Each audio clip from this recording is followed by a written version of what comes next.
BJP LP నేత ఏలేటి మహేశ్వర్ రెడ్డి సంచలన వ్యాఖ్యలు చేశారు. ఈ నెలాఖరులోగా బీఆర్ఎస్ పార్టీలో చీలిక వస్తుందన్నారు. హరీష్ రావు, కవిత ఆధ్వర్యంలో బీఆర్ఎస్ రెండుగా చీలిపోయే అవకాశం ఉందన్నారు. కేటీఆర్ ఫారెన్ టూర్ ముగియగానే బీఆర్ఎస్ పార్టీలో చీలిక స్టార్ట్ అవుతుందని మహేశ్వర్ రెడ్డి కామెంట్ చేశారు. టీఆర్ఎస్ నుండి 10 మంది ఎమ్మెల్యేలను తీసుకొస్తే హరీష్ రావుకు ఎల్పీ నేతగా అవకాశం ఉంటుందని రేవంత్ రెడ్డి హామీ ఇచ్చాడని అన్నారు.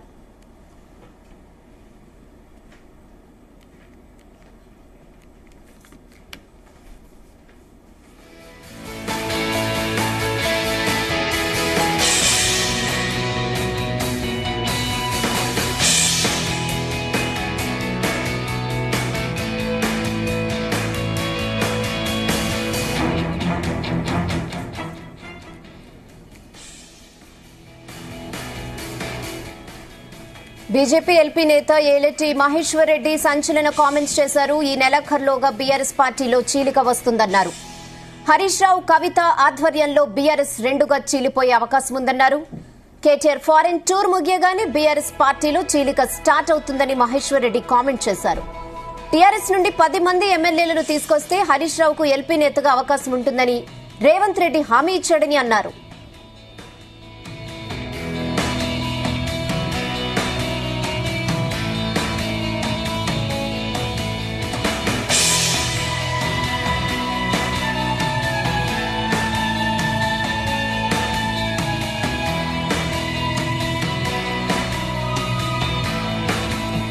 ఇదే విషయంపై మరిన్ని అప్డేట్స్ మా ప్రతినిధి శ్రీచరణ్ అందిస్తారు. శ్రీచరణ్. రేయానా, BJP floor leader Eleti Maheshwar Reddy ఈరోజు ఆఫ్ ద రికార్డ్ కీలక కామెంట్ చేశారు. పార్టీ కార్యాలయంలో చిట్ చాట్ నిర్వహించారు. పలు సంచలన వ్యాఖ్యలు కూడా చేశారు ఆయన off the record. Harish Rao సహకారంతో బీఆర్ఎస్ ఎల్పీ చీలిక తెచ్చే ప్రతిపక్ష నేతగా కేసీఆర్ స్థానంలో హరీష్ ను నియమించడంతో పాటు ఇటు శాసన మండలిలోనూ బీఆర్ఎస్ ఎమ్మెల్సీలో చీలిక తెచ్చి మధుసూదనాచారి స్థానంలో కవితను ప్రతిపక్ష నేతను చేయడం అనే వ్యూహాలకు సీఎం రేవంత్ రెడ్డి సపోర్ట్ అవసరం అంటూ కూడా కీలక వ్యాఖ్యలు చేశారు. బీఆర్ఎస్ లో తాము కేటీఆర్ చేతిలో పడుతున్న అవమానాలకు కౌంటర్ ఇచ్చేందుకు సీఎం రేవంత్ రెడ్డితో హరీష్ రావుతో పాటు ఎమ్మెల్సీ కవిత చేతులు కలుపుతున్నారని కూడా ఆయన వ్యాఖ్యలు చేశారు. కేసీఆర్ అంతఃపురంలో అలజడి రేగుతుంది అంటూ కూడా ఆయన సంచలన కామెంట్ చేశారు. బీఆర్ఎస్ లో 4 స్తంభాలాట జరుగుతోంది అంటూ కూడా ఆయన వ్యాఖ్యానించారు. కేసీఆర్ కుటుంబ పార్టీ అయిన బీఆర్ఎస్ లో తండ్రి, కొడుకు, కూతురు, మేనల్లుడు మధ్య రాజకీయ విభేదాలు కొద్ది రోజులుగా కొనసాగుతున్నాయి తప్ప ఒక కొలిక్కి రావడం లేదంటూ కూడా ఆయన పేర్కొన్నారు. వీరి మధ్య రాజకీయ విభేదాలు ఉన్నాయనడానికి బీఆర్ఎస్ రజతోత్సవ సభలో హరీష్ రావుకు, కవితకు తగిన ప్రాధాన్యత ఇవ్వకుండా విస్మరించడమే దీనికి నిదర్శనం అంటూ కూడా ఏలేటి మహేశ్వర్ రెడ్డి కామెంట్ చేశారు. రజతోత్సవ సభ నిర్వహణలో పెత్తనమంతా తండ్రి కొడుకులదే కావడము, కూతురు మేనల్లుడు ప్రేక్షక పాత్రకే పరిమితం అవమడం పైన కూడా బీఆర్ఎస్ లో అంతర్గత కుమ్ములాటలు అంటూ కూడా మీడియాలో పలు కథనాలు వచ్చాయి. బీఆర్ఎస్ ను నడిపిస్తున్న కేటీఆర్ డమ్మిగా మిగిలిన హరీష్ రావు, కవిత అంటూ కూడా ఆయన వ్యాఖ్యలు చేశారు.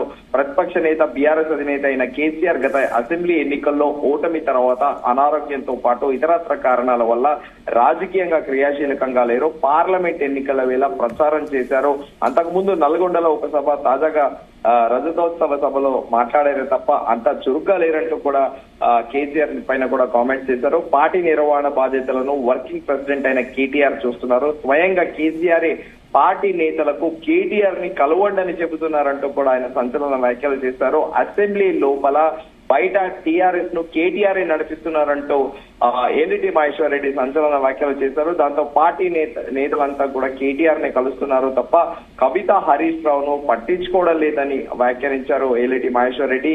తన తర్వాత బీఆర్ఎస్ చీఫ్ కేటీఆర్ అని రజతోత్సవ సభ ద్వారా కేసీఆర్ సంకేతాలు ఇచ్చారని కూడా ఆయన అన్నారు. బీఆర్ఎస్ వర్కింగ్ ప్రెసిడెంట్ అయిన కేటీఆర్ డిఫెక్టో ప్రెసిడెంట్ గా వ్యవహరిస్తున్నారంటూ కూడా సంచలన ఆరోపణలు చేశారు. ఈ మేరకు కేసీఆర్ కూడా కేటీఆర్ కు పూర్తి స్వేచ్ఛ ఇచ్చారు. అయితే పార్టీ రజతోత్సవ సభలో వేదిక పైన సభా ప్రాంగణంలో తండ్రి కొడుకులు ఫోటోలు మాత్రమే ఉండడంతో ఇక నుంచి బీఆర్ఎస్ లో పెత్తనమంతా కేటీఆర్దే అనే సంకేతాల్లో కేసీఆర్ తమ పార్టీకి క్యాడర్ ఇచ్చినట్లయింది, చాలా స్పష్టంగా కనిపించిందంటూ కూడా పేర్కొన్నారు ఏలేటి మహేశ్వర్ రెడ్డి.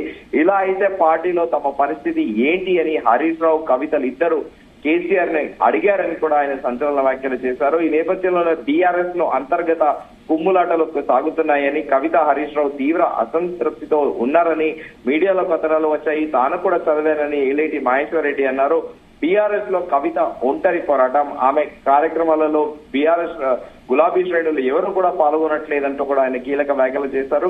కేసీఆర్ కుటుంబంలోని అంతర్గత రాజకీయ ఆధిపత్య పోరు తారా స్థాయికి చేరింది. అలాగే బీఆర్ఎస్ లో తనకు సరైన గుర్తింపు గౌరవం దక్కడం లేదనేది ఎమ్మెల్సీ కవిత ఆరోపణ అంటూ కూడా ఆయన వ్యాఖ్యానించారు. తెలంగాణ తల్లి విగ్రహాన్ని మారుస్తూ కాంగ్రెస్ ప్రభుత్వం తీసుకున్న నిర్ణయాన్ని వ్యతిరేకించడము, మహాత్మా జ్యోతి పులే విగ్రహాన్ని అసెంబ్లీ ప్రాంగణంలో పెట్టాలనే డిమాండ్ తో బీసీలను చేరదీసేలా ఎమ్మెల్సీ కవిత చేపట్టిన కార్యక్రమాలకు బీఆర్ఎస్ నుండి ఆమెకు ఆశించిన విధంగా మద్దతు రాలేదంటూ కూడా ఏలేటి మహేశ్వర్ రెడ్డి వ్యాఖ్యలు చేశారు. సామాజిక తెలంగాణ సాధన, మహిళా సమానత వంటి అంశాల్లో బీఆర్ఎస్ సర్కారు విఫలమైందంటూ కవిత మాట్లాడడం కూడా వ్యూహాత్మకమే అంటూ కూడా ఏలేటి మహేశ్వర్ రెడ్డి ప్రస్తావించారు. పదవులు, ఆస్తులు అన్ని కేటీఆర్ కేనా, తండ్రి కేసీఆర్ పై లేఖాస్త్రంతో కవిత తిరుగుబాటు చేసిందంటూ కూడా సంచలన వ్యాఖ్యలు చేశారు. గత కొన్ని రోజులుగా కవిత తన తండ్రి బీఆర్ఎస్ అధినేత కేసీఆర్ 10 ఏళ్ల పాలనపై తన అసంతృప్తిని వ్యక్తం చేస్తూ వస్తున్నారు. బీఆర్ఎస్ పాలనలో లోపాలు, వైఫల్యాలతో పాటు పార్టీలో తనకు జరుగుతున్న అన్యాయం పైన కవిత ఇటీవల తన తండ్రి కేసీఆర్ కు రాసిన లేఖను త్వరలోనే బయట పెట్టే అవకాశం ఉందంటూ కూడా ఆయన ఏలేటి మహేశ్వర్ రెడ్డి వ్యాఖ్యలు చేశారు.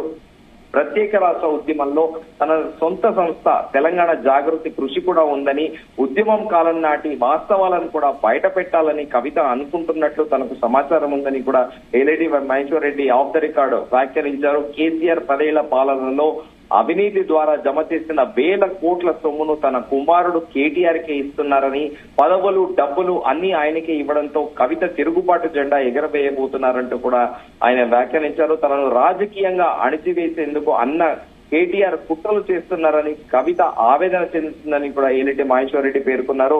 ఇటీవల మేడే సందర్భంగా హైదరాబాద్ లో జరిగిన ఒక కార్యక్రమంలో కవిత మాట్లాడుతూ భౌగోళిక తెలంగాణ తెచ్చుకున్నప్పటికీ సామాజిక తెలంగాణ సాధించలేకపోయామంటూ పరోక్షంగా తన తండ్రి పాలనా వైఫల్యాన్ని ఎత్తి చూపారంటూ కూడా సంచలన వ్యాఖ్యలు చేశారు ఏలేటి మహేశ్వర్ రెడ్డి. ఆ తర్వాత మే 12వ తేదీన కవిత తెలంగాణ భవన్ లోనే ఏకంగా మీడియాతోని తనపై కొందరు పనిగట్టుకొని దుష్ప్రచారం చేస్తున్నారని, తన మీద కుట్రలు ఎవరు చేస్తున్నారో తెలుసని, 6 నెలలు జైల్లో ఉన్న తనను ఇంకా కష్టపెడతారా అని ఆవేదన వ్యక్తం చేసింది ఎమ్మెల్సీ కవిత అంటూ కూడా గుర్తు చేశారు. తనపై జరుగుతున్న దుష్ప్రచారాన్ని బీఆర్ఎస్ పెద్దలు ఖండించాలని, నన్ను రెచ్చగొడితే ఇంకా గట్టిగా స్పందిస్తానని కవిత ఒక రేంజ్ లో మాట్లాడారంటూ కూడా ఆయన గుర్తు చేశారు. ఎమ్మెల్సీ కవిత మాటలు బట్టి ఆమెకు బీఆర్ఎస్ లో తగిన గుర్తింపు దక్కడం లేదని, ఇబ్బంది పడుతున్నట్టు కూడా స్పష్టమవుతుంది అని ఏలేటి మహేశ్వర్ రెడ్డి వ్యాఖ్యానించారు. బీఆర్ఎస్ లో ఒకటే పవర్ సెంటర్ ఉండాలి, అది తానే కావాలి అనేది కేటీఆర్ అభిమతం అంటూ కూడా సంచలన వ్యాఖ్యలు చేశారు. వైఎస్ జగన్, షర్మిల మాదిరే కేటీఆర్ కవితలు తయారయ్యారని బీఆర్ఎస్ నేతలే అంటున్నారని off the record Eleti Maheshwar Reddy తెలుపుతున్నారు.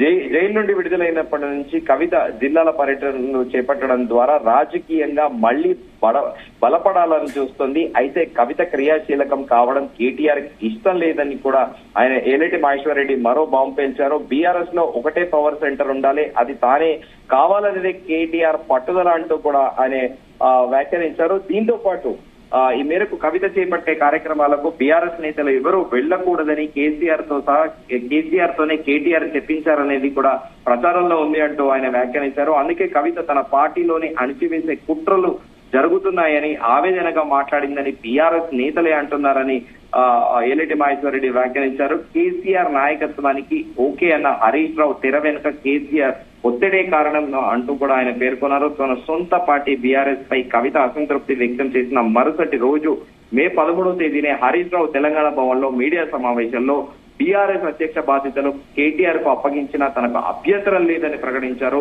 కవిత చేసిన కామెంట్స్ తో బీఆర్ఎస్ క్యాడర్ లో గందరగోళం నెలకొంటుందని గ్రహించిన కేసీఆర్ దానిని తగ్గించాలనే ఆలోచనతో కవిత మాదిరిగా హరీష్ అసంతృప్తిగా లేడని బయట ప్రపంచానికి చెప్పించేందుకే హరీష్ రావుతో ఆ స్టేట్మెంట్ ఇప్పించారనేది కూడా ప్రస్తుతం టాక్ నడుస్తుందని ఏలేటి మహేశ్వర్ రెడ్డి పేర్కొన్నారు.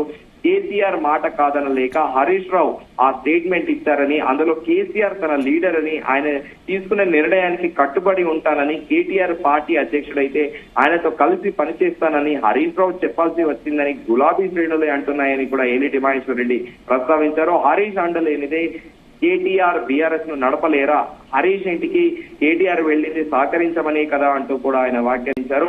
తన నాయకత్వానికి మద్దతు ఇస్తానంటూ హరీష్ మాట్లాడిన తర్వాత మూడో రోజు అంటే 16వ మే తేదీన కేటీఆర్ ఇంటికి వెళ్లి 2 గంటల పాటు కేటీఆర్ హరీష్ రావు ఇంటికి వెళ్లి 2 గంటల పాటు రాజకీయాలపైన చర్చించారు. కేటీఆర్ కు పార్టీ అధ్యక్ష పదవి ఇస్తే తనకు ప్రతిపక్ష నేత పదవి ఇవ్వాలని హరీష్ రావు డిమాండ్ చేశారని కూడా ఏలేటి మహేశ్వర్ రెడ్డి ప్రస్తావించారు. ఇదే అంశంపై మాట్లాడేందుకు కేటీఆర్ ఉన్న పలంగా హరీష్ రావు ఇంటికి వెళ్లినట్టు కూడా నాకు సమాచారం ఉంది అని ఏలేటి మహేశ్వర్ రెడ్డి పేర్కొన్నారు. హరీష్ రావు సహకారం లేనిదే తాను ప్రతిపక్ష నేత కాలేనని కేటీఆర్ గ్రహించారని కూడా ఆయన సంచలన వ్యాఖ్యలు చేశారు.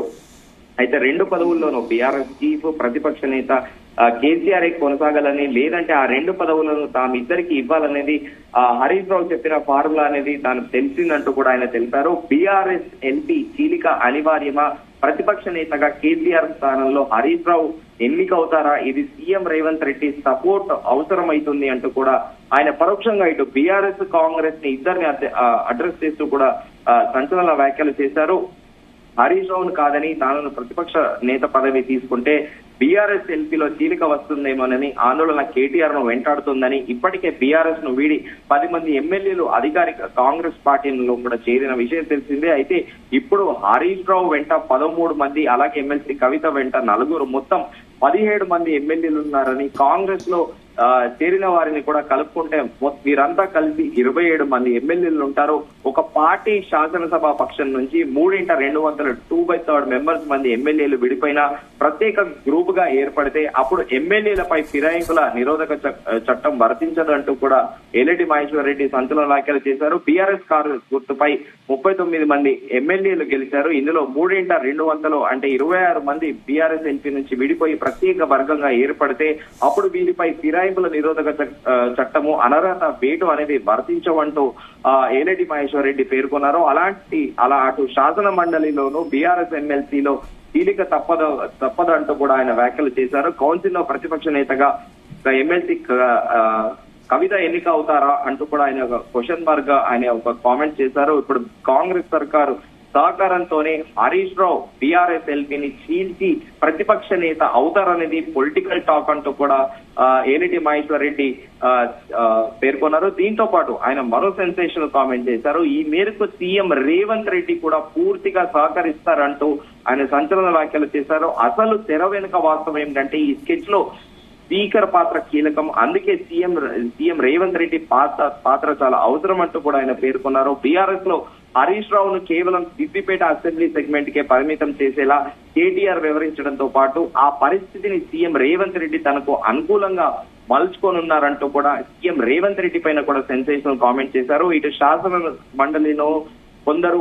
అలాగే బీఆర్ఎస్ ఎమ్మెల్సీలు కాంగ్రెస్ లో చేరారు. అసలు టెక్నికల్ గా కౌన్సిల్ లో బీఆర్ఎస్ కు 25 మంది సభ్యులు ఉన్నారు. వీరిలో 3/1 ఫార్ములా ప్రకారము ఎమ్మెల్సీ కవిత శిబిరానికి 17 మంది సభ్యులు అవసరము. ఆ మేరకు బీఆర్ఎస్ ఎమ్మెల్సీలో 13 మంది మద్దతు కూడా కవితకు దక్కే ఛాన్స్ ఉందంటే కూడా ఆయన సంచలన వ్యాఖ్యలు చేశారు. ఇదే జరిగితే అప్పుడు కౌన్సిల్లో ప్రతిపక్ష నేతగా ఉన్న మధుసూదనాచారి పదవి పోతుంది అంటూ కూడా off the record Eleti Maheshwar Reddy కీలక వ్యాఖ్యలు చేశారు. రాయానా. Okay Sricharan, thanks for the updates.